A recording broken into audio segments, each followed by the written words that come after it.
നോർവേയിലെ Oslo നഗരത്തിന് പുറത്തുള്ള ഒരു വിജന പ്രദേശം. അവിടെയായി ഒരു പ്രൈവറ്റ് എയർ സ്ട്രിപ്പ് ഉണ്ട്.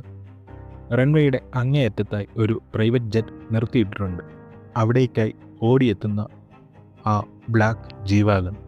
പ്രൈവറ്റ് ജെറ്റിന് സമീപത്തായി മറ്റു കാറുകളും പാർക്ക് ചെയ്തിട്ടുണ്ട്. അവിടേക്കെത്തിയ ജീവാഗൻ ആ കാറുകൾക്ക് അടുത്തായി പാർക്ക് ചെയ്യുന്നു. ആ കാറുകളിൽ നിന്നും സി സിൻഡിക്കേറ്റ് തലവനായ ഇസക്കിയേൽ സോളയും സംഘാംഗങ്ങളും പുറത്തിറങ്ങുന്നു.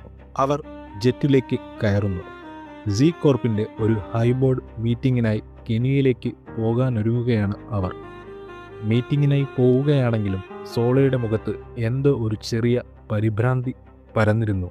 കാരണം ലീമയിലെ നിധി അന്വേഷിച്ചു പോയ തൻ്റെ സംഘാംഗങ്ങളുടെ യാതൊരു വിവരവും ഇതുവരെ അയാൾക്ക് അറിയാൻ പറ്റിയിട്ടില്ലായിരുന്നു. എന്നാൽ അവിടെ തളം കെട്ടിയ നിശബ്ദതയെ ഭേദിച്ചുകൊണ്ട് ആ സാറ്റലൈറ്റ് ഫോൺ ശബ്ദിച്ചു. ആദ്യത്തെ റിങ്ങിൽ തന്നെ സോള ആ ഫോൺ എടുത്തു. എന്നിട്ടയാൾ ഹലോ എന്ന് പറഞ്ഞതും ഫോണിൻ്റെ മറുവശത്തു നിന്നും പരിഭ്രാന്തി നിറഞ്ഞ ശബ്ദത്തോടെ വിയേര സംസാരിച്ചു തുടങ്ങി. ബോസ് ഞങ്ങൾ ആക്രമിക്കപ്പെട്ടു. പഴുതടച്ച് നടത്തിയ എല്ലാ പ്ലാനിങ്ങും പരാജയപ്പെട്ടു. അതീവ രഹസ്യമായി നമ്മൾ സജ്ജീകരിച്ച ബേസിലേക്ക് അവർ അനായാസം കടന്നെത്തി, അതും ആയുധങ്ങളുമായി.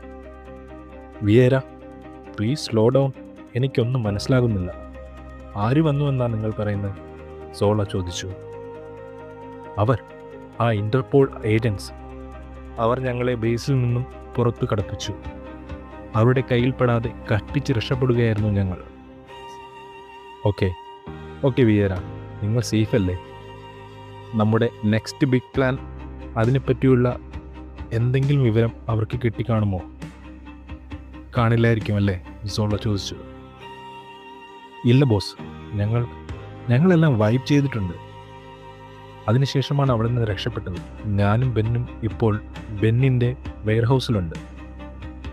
അടുത്ത 1 മണിക്കൂറിനുള്ളിൽ ഞങ്ങൾ ഇവിടെ നിന്നും കെനിയിലേക്ക് പുറപ്പെടാൻ പോവുകയാണ്, വിയേര പറഞ്ഞു.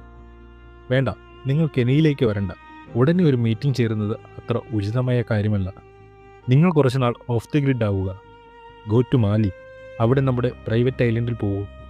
തൽക്കാലം അവിടെ വിശ്രമിക്കുക, സോള പറഞ്ഞു. Okay boss. അപ്പോൾ താങ്കൾ എങ്ങോട്ടാണ് പോകാൻ ഉദ്ദേശിക്കുന്നത്? വിയേരയുടെ ചോദ്യത്തിന് മറുപടിയായി സോള പറഞ്ഞു. എനിക്കൊരാളെ അത്യാവശ്യമായി കാണാനുണ്ട്. ഞാൻ അയാളെ തപ്പി ഇന്ത്യയിലേക്ക് പോവുകയാണ്.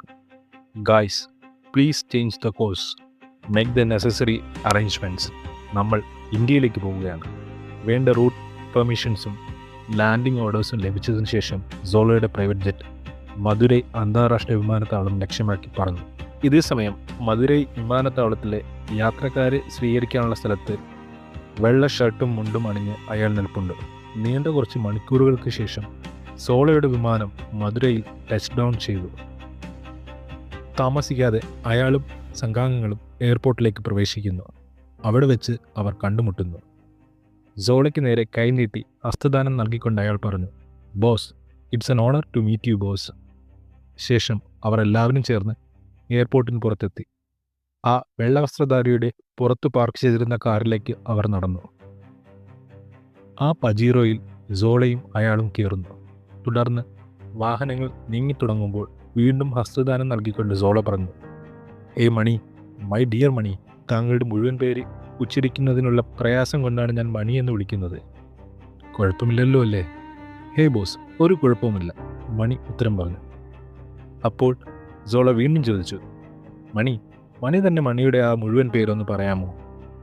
ഇത് കേട്ട മണി പറഞ്ഞു, പിന്നെന്താ boss, I am Perumal Manivarnan from Madurai, and you can call me money.